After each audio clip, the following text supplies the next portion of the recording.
Boa noite, meu nome é Margarete Patrocínio.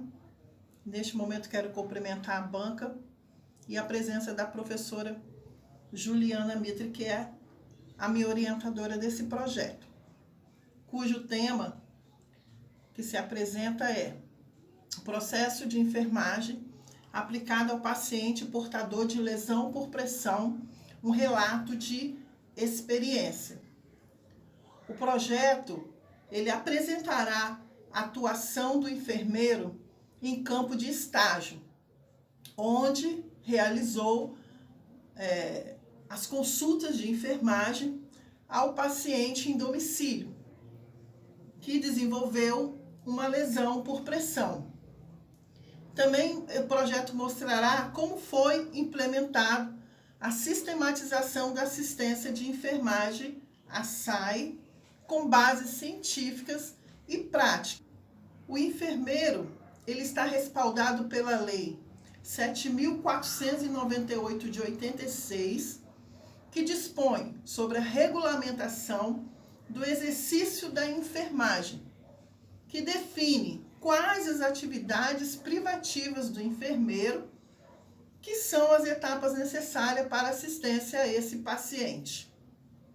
E conforme nos traz a resolução do CONFEM 358 de 2009, no artigo 1º, o processo de enfermagem ele deve ser realizado de modo deliberado e sistemático em todos os ambientes, seja ele público ou privado.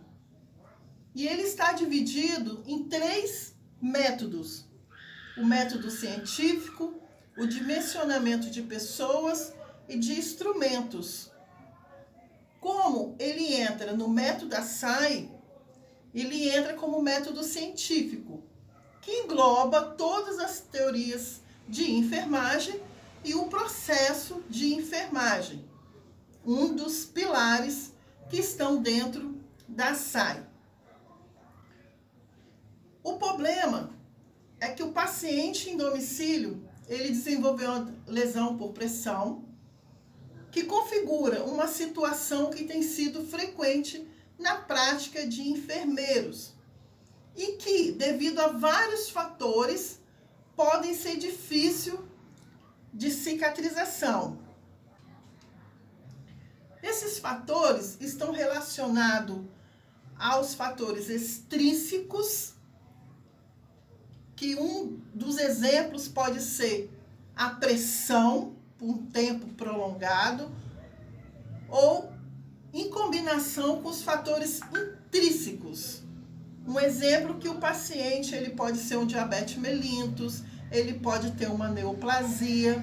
Então, um fator contribui para a abertura de lesões, que pode também levar o paciente a riscos. Então, diante deste problema, serão aplicados os processos de enfermagem que seguem em 5 etapas, que é o histórico de enfermagem, o diagnóstico, o planejamento, a implementação e a avaliação, sendo que privativo do enfermeiro é o diagnóstico e o planejamento.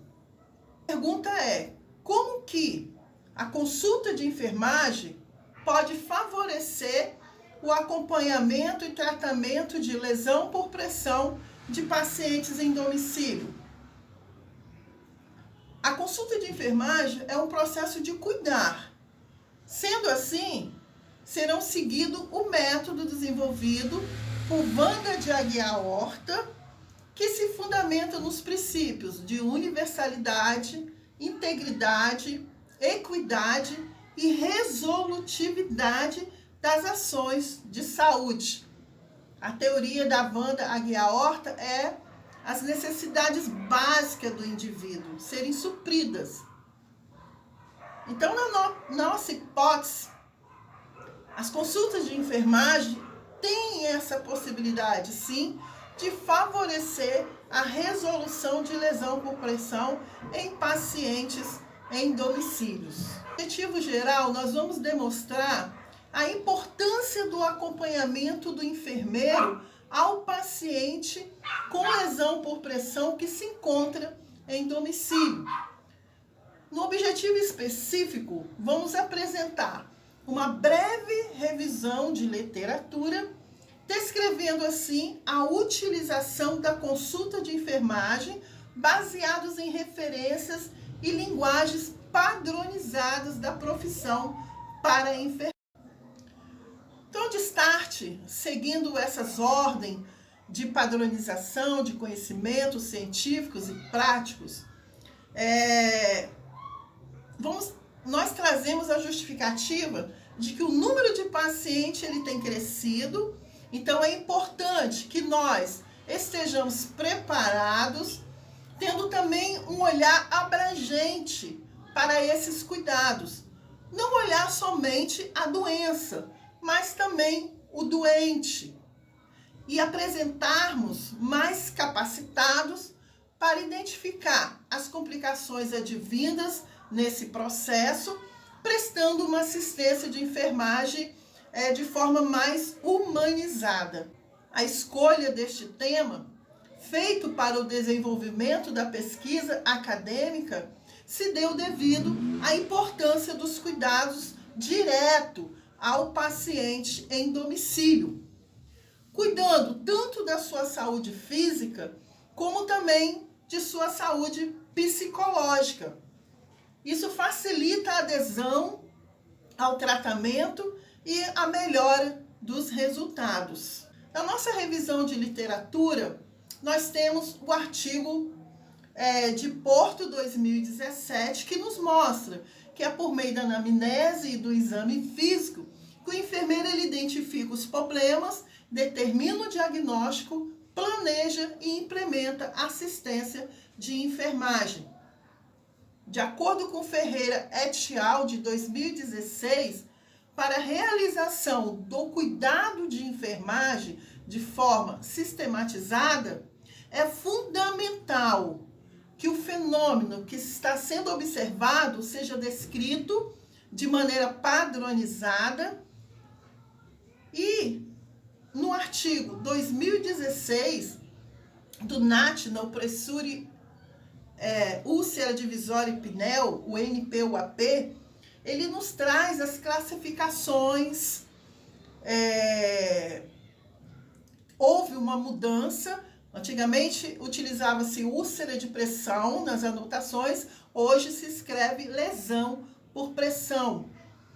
Houve mudança também na numeração dos estágios. Antes era lesão 1, lesão 2, hoje é estágio 1, estágio 2. Lembrando que a numeração arábica, antes usava-se a numeração romana. As definições dos aspectos que são também relacionados foram acrescentados no artigo da NPUAP de 2016. E nós podemos observar a apresentação dessas definições como lesões não classificáveis, que muitas vezes precisa haver um desbridamento para ser classificado. As de tissular profunda, as relacionadas a dispositivos médicos e mucosas. Então, o método utilizado vai ser o relato de experiência, descrevendo o acompanhamento em domicílio de uma paciente com lesão por pressão numa região isquio e como que a consulta de enfermagem pode contribuir para a evolução satisfatória da ferida. Para a coleta de dados, será referenciado a Wanda de Aguiar-Horta, referenciais também da linguagem padronizada do NANDA, 2018-2020, e o NIC-NOC, terceira edição de 2013. Por se tratar de um relato de experiência, será necessário passar pela submissão do estudo do Comitê de Ética e Pesquisa com Seres Humanos. No entanto, serão utilizados termos de livre e esclarecimento, o TCL, e também o termo de autorização de uso de imagem, que é o TAI, o TAI, né? O cronograma mostra as atividades desenvolvidas até na entrega final do artigo científico. E as nossas referências bibliográficas. Obrigada.